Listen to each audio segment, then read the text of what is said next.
नमस्कार,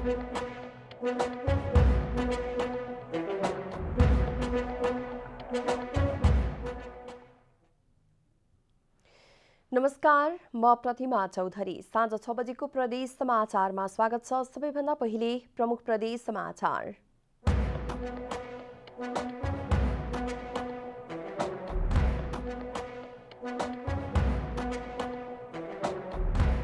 धनकुटाको चुलीवनमा लागेको आगो असै नियन्त्रण बाहिर। झापा, मोरङ, तेह्रथुम, सुनसरी, उदयपुर जिल्लाबाट पनि दमकल झिकाइयो। पाल्पाले किसानलाई चैते धान रोप्न चटारो। वर्षे धानको तुलनामा चैते धानको उत्पादकत्व बढी हुने। र नेपाल विद्युत प्राधिकरण बागलुङले महसुल नबुझाउने 417 ग्राहकको लाइन काट्यो। लाइन काटिएका 29 ग्राहकले अझै महसुल बुझाएनन्। अब पूरा समाचार। धनकुटा नगरपालिकाको चुलीवन सामुदायिक वनमा लागेको आगलागी अझै नियन्त्रणमा आउन सकेको छैन। शनिबार दिउँसो 2 बजेदेखि लागेको आगो अझै नियन्त्रणमा आउन सकेको छैन। चुलीवन सामुदायिक वनमा लागेको डढेलोका कारण वन छेउमा रहेको धनबहादुर पौडेलको घर जलेर नष्ट भएको छ। आगलागीबाट पौडेलको 18 लाख बराबरको क्षति भएको जिल्ला प्रहरी कार्यालय धनकुटाले जनाएको छ। डढेलोबाट हालसम्म मानवीय क्षति नभएको तर पशु चौपाया र गोठ जलेर नष्ट भएको छ। करिब 35 रोपनीमा क्षेत्रफल फैलिएको डढेलो भने स्थानीयवासी, वन कर्मचारी, सुरक्षा निकाय, नेपाल प्रहरी, सशस्त्र प्रहरी बल, नेपाली सेना परिचालन गरिनुका साथै रेडक्रस कर्मी लगायतको सहकार्यमा डढेलो नियन्त्रणमा आएको डिभिजन वन कार्यालय धनकुटा डिभिजनल वन अधिकृत मेघराज राईले जानकारी दिनुभयो। चुलीवन सामुदायिक वनको लगभग 5 हेक्टर बढी वन जलेर नष्ट भएको छ।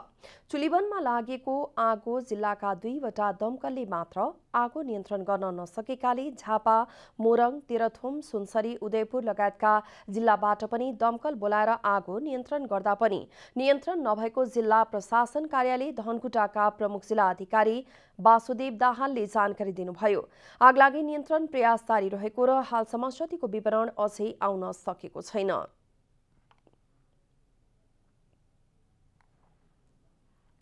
बाँकेको नरैनापुरमा आगलागी हुँदा 73वटा घर र 37वटा गोठहरू जलेका छन्।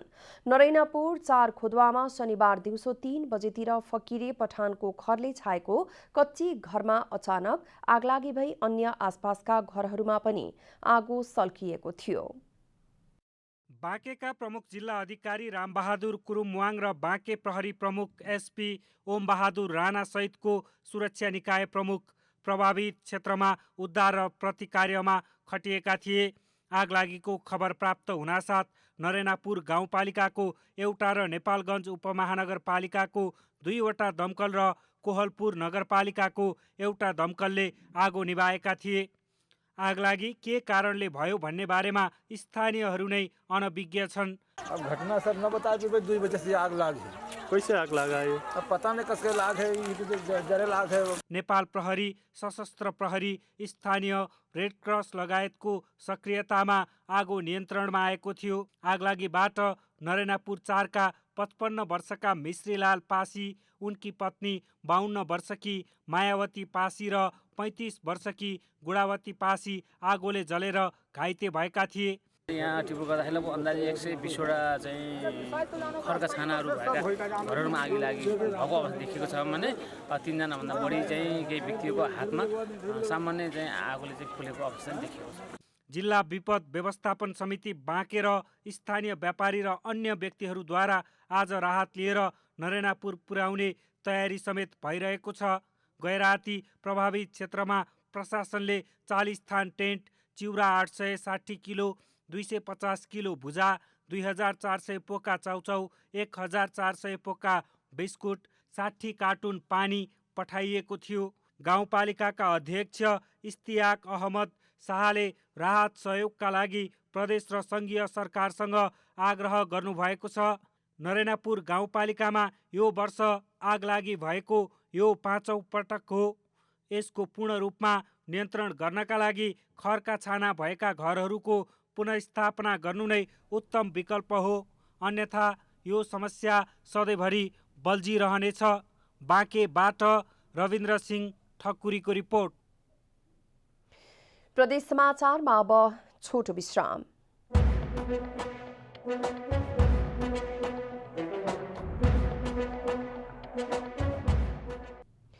प्रदेश समाचारमा अब थप समाचार। संविधानले जातीय छुवाछुत गर्न नपाइने र छुवाछुत गरेमा दण्ड जरिवाना समेत लाग्ने स्पष्ट उल्लेख गरे पनि कार्यान्वयन फितलो भएको दलित अगुवाहरूले गुनासो गरेका छन्। जातीय छुवाछुत अन्त्य गर्ने प्रतिबद्धता जनाएर छुवाछुत अन्त्यको घोषणा गरिएको भए पनि दलित समुदायमाथि जातीय छुवाछुत र भेदभाव अन्त्य नभएको उनीहरूको गुनासो छ। जातीय छुवाछुतका घटनामा सुदूरपश्चिम प्रदेश निकै अगाडि रहेको छ। जातीय छुवाछुतकै कारण विभिन्न समयमा हिंसात्मक घटना समेत घट्ने गरेका छन्। जातीय छुवाछुत अन्त्य गर्ने घोषणासहित नेपालका सबै राजनीतिक दलको प्रतिनिधित्वमा नेपालको संविधान निर्माण भएको भए पनि कार्यान्वयन पक्ष निकै फितलो भएको दलित अगुवाहरूको गुनासो छ। धनगढीमा आयोजित एक कार्यक्रमका सहभागीहरूले दलितप्रति हेर्ने नजर नफेरिएको गुनासो गरेका हुन्। संविधानले व्यवस्था गरे अनुरूपकै आरक्षणबाट जनप्रतिनिधि बनेका तथा सरकारी सेवामा रहेकाहरूप्रति हेर्ने व्यवहार समेत फरक देखिने गरेको उनीहरूको भनाइ छ। अझै पनि बाजी महिना भनेर आफ्नो जातको डर लाग्छ। किनभने चाहिँ देख्नलाई एकदम राम्रै हुन्छ, जातको यो जात होइन, यिनीलाई जे गर्दा पनि हुन्छ भन्छन्, मूर्ति हेरेर स्वार्थ हुन खोज्छन्। कहिले पनि हामीले बसेर जाने स्थिति आज पनि बाजी महिलाको छुट्टीको अवस्था छैन। बाजीले छोड्न चाहिँ छोडा हाल्छन्, श्रीमती बाजीको बन्दा बित्तिकै भित्र पसाल्न चल्छ भन्छन्। यो स्थिति कहिले पुनः परोस्, यो स्थिति अन्त्य होस्। अन्तर्जातीय प्रेम सम्बन्धलाई समाजले नस्वीकारेका कारण युवतीहरूले आत्महत्या समेत गर्नु परेको घटनाहरू समाजमा विद्यमान रहेको पनि उनीहरूले बताएका छन्। राज्यले भन्छ कानुन न्याय कस्तो, तिमीहरू त यस्तो छैनौ, तिमीलाई चाहिँ अधिकार देश भन्छ, अनि यतातिर चाहिँ हामीले चाहिँ अधिकार पाएनौँ, हामीलाई अन्याय भयो भन्ने दलित पक्षबाट भइरहेको छ। यो कहिले गएर माने यसको निराकरण हुने? दलित समुदायबाट संसदमा प्रतिनिधित्व गर्ने जनप्रतिनिधि पनि कानूनको कार्यान्वयन हुन नसकेको भन्दै चिन्ता व्यक्त गर्दै आएका छन्। संसदले कानून बनाउने र सरकारी निकायबाट ती कानूनको कार्यान्वयन नहुनुकै कारण दलित माथिको छुवाछुत अन्त्य नभएको उनीहरूको तर्क छ। राज्यका संरचनामा समावेशी समानुपातिक प्रतिनिधित्व गराउने भनेर हाम्रो संविधानले परिकल्पना गरेको हो। खै त त्यो संविधानको कार्यान्वयन गरेको, त्यो संविधान चाहिँ कार्यान्वयन गर्छ छैन। सरकारले भने सरकारी तहबाट कानून बनाउनका लागि संसदमा पेश गर्ने कुरादेखि छलफल गर्ने विषयमा कमी नभएको दावी गरेको छ। प्रदेश सरकारको सामाजिक विकास मन्त्रालयले दलित सशक्तिकरण विधेयक 2077 सदनमा पेश गरेको छ र त्यो सदनले पारित गरेर सामाजिक विकास समितिमा छलफलका लागि पठाएका छन्।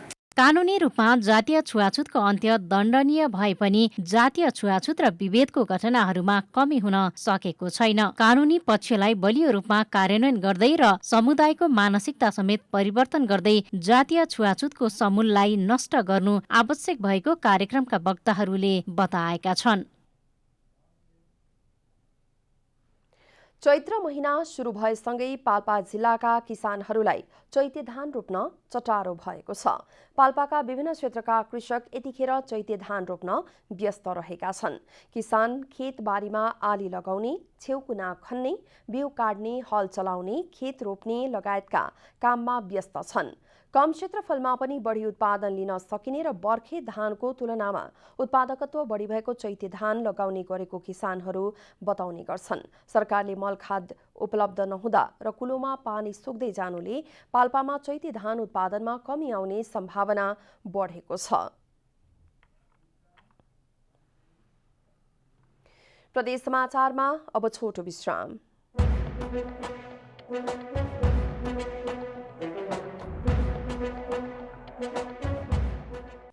प्रदेश समाचारमा अब थप समाचार। बर्दिया जिल्लाको राजापुर नगरपालिकामा सालक फेला परेको छ।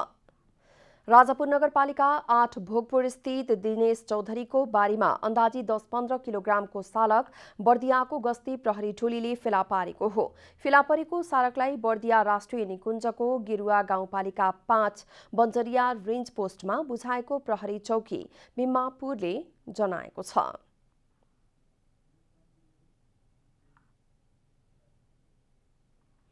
नेपाल विद्युत प्राधिकरण बागलुङ वितरण केन्द्रले विद्युत महसुल नबुझाउने ग्राहकको लाइन काटेर बक्यौता महसुल उठाउन थालेको छ। समयमा महसुल बुझाउन नआएका ग्राहकको लाइन काटेर वितरण केन्द्रले बक्यौता तिर्न ताकेता गरेको हो। गत फागुन मसान्तसम्म जिल्लाभर 417 ग्राहकको महसुल बाँकी थियो। मिटर रिडिङ भएको 60 दिनदेखि 2 वर्षसम्म महसुल नतिरेका ग्राहकलाई कालो सूचीमा राखेर वितरण केन्द्रले लाइन काट्ने अभियान थालेको छ। लाइन काटिन थालेपछि महसुल तिर्न बाँकी रहेका 388 ग्राहकले महसुल बुझाएको वितरण केन्द्रका प्रमुख शिवनारायण गोसलीले बताउनुभयो। प्रदेश समाचारको अन्त्यमा प्रमुख समाचार।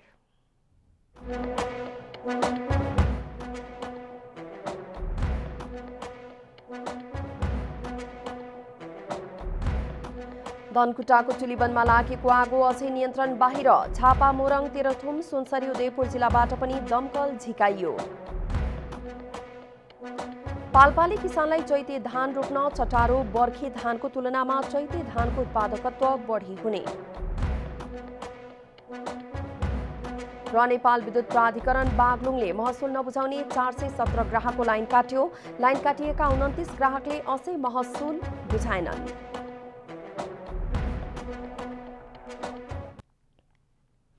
प्रदेश समाचार अहिलेलाई यति नै। जनताद्वारा जनताका लागि प्रसारित जनता टेलिभिजनका कार्यक्रमहरू युट्युब, ट्विटर, फेसबुक र हाम्रो वेबसाइट जनतासमाचार.com मा पनि पढ्न र हेर्न सक्नुहुनेछ। सूचनामा तपाईको सहभागिता, समयमा समाचार हाम्रो प्रतिबद्धता। नमस्कार।